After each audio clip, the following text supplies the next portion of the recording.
Hey everyone, in this video I will show you how to fix the issue with Valorant which reboots your PC and it gives you blue screen after the latest update.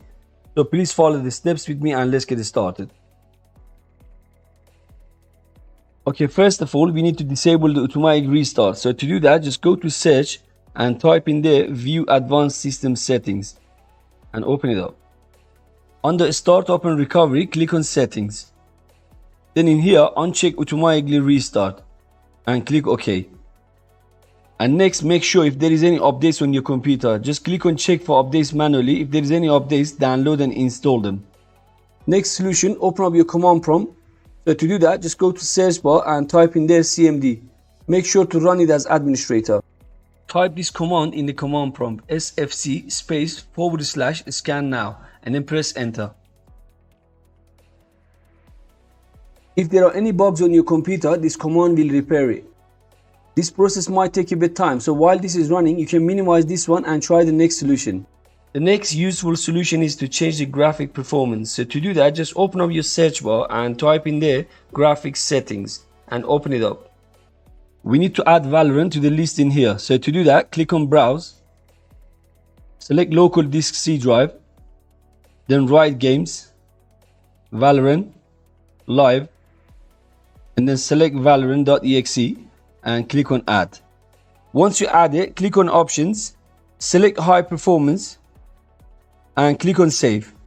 We need to add another application, so follow the same process. Click on browse and open up shooter game folder, then binaries, win64 and select Valorant win64 shipping.exe and click on add.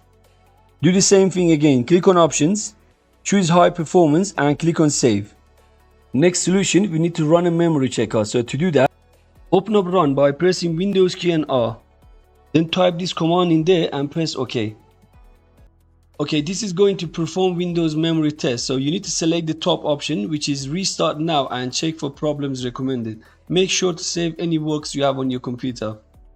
And the next solution is open up your search bar and type in there view advanced system settings and open it up. On the top, select advanced tab, then next click on settings. In here, make sure to select this option, adjust for best performance, and then click on apply and OK. And the last solution, right click on Valorant, select properties, then click on compatibility tab and make sure to check this one, run this program in compatibility mode for Windows 7. And also check this one, run this program as administrator. Then click on apply and OK. Now you can log into your account and hopefully this should fix the issue. Also, please don't forget to let me know in the comments below if these solutions worked out for you. And that's all. By the way, if you haven't subscribed to my channel yet, please consider supporting me and subscribing for more videos. Thanks for watching.